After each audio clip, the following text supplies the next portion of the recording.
Hello, bonjour and welcome to your new Bonheur Private Wine video. I'm your host Julien and here we're talking about the captivating Anarchist red wine. Yes, that's the name of the wine, the Anarchist Red, that you received as part of your domestic US wine selection, wines that we've cherry-picked for you throughout the best vineyard areas of the West Coast. Here we'll discuss what is the backstory of this wine, what you should expect from it in terms of style, my tasting notes, highlights, so we get into the nitty-gritty of what it tastes like, food pairing suggestions, and when to drink it. Let's go.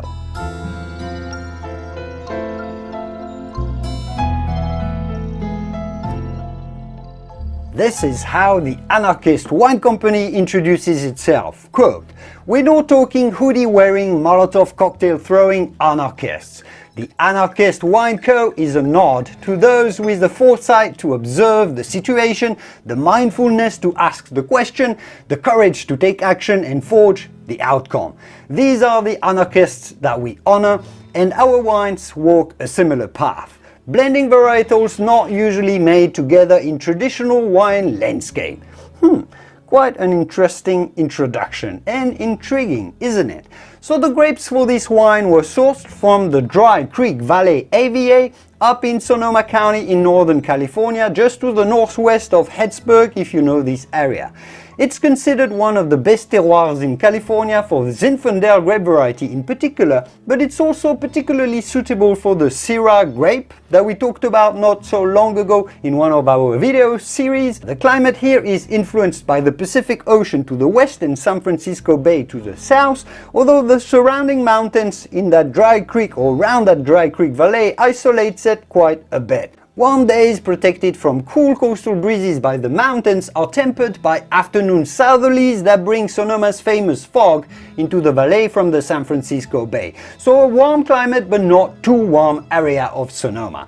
Now the Anarchist Red is a blend of Syrah 97%, so pretty much virtually almost only Syrah, but not only 1% can change the character of the wine. So there's 1% Viognier, 1% Petit Syrah and 1% Petit Verdot, and only 197 cases of this wine were ever made. So you're one of the very few people to have it and that get to taste it. Now the wine label also has an interesting backstory. The Anarchist Wine Company had an algorithm to generate this sort of design patterns, but as they explain, quote, "The algorithm made patterns, but this wine needed more. So we wrestled down a list of our favorite anarchists, people spanning centuries and continents who shattered paradigms and changed the course of human history. We merged data from the lives of these anarchists with our algorithm and produced a unique piece of art graphically expressing challenge to the status quo." Very, very creative winemakers.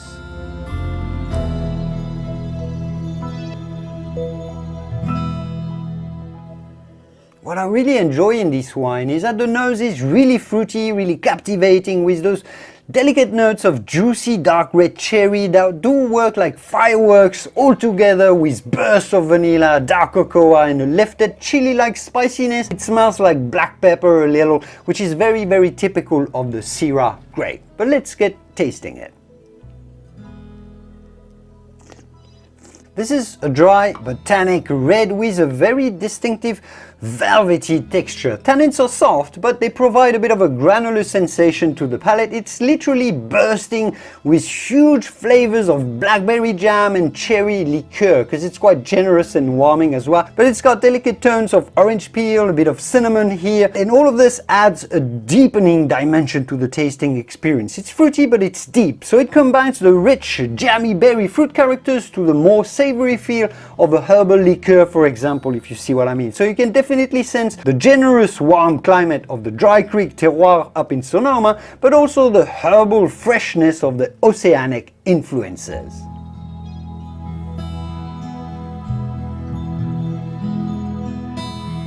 This is certainly, you've understood it, a wine for richly flavored dishes, the lasagnas, the gratins, the barbecues, the generous roads, all of this type of generous dishes and foods. It's also very versatile as a red wine, more than others, because it's powerful and fruity, yet it's balanced and it's deep as well. It's got this good balance of sweet, savory flavors to it. It's perfect to drink now as well, I would say, because this is already a 4-year-old wine. It's not really a cellaring wine, but you can buy some, stock up, and of course it'll keep its power and its fruitiness because it's a solid wine for 5 years at least, no problem.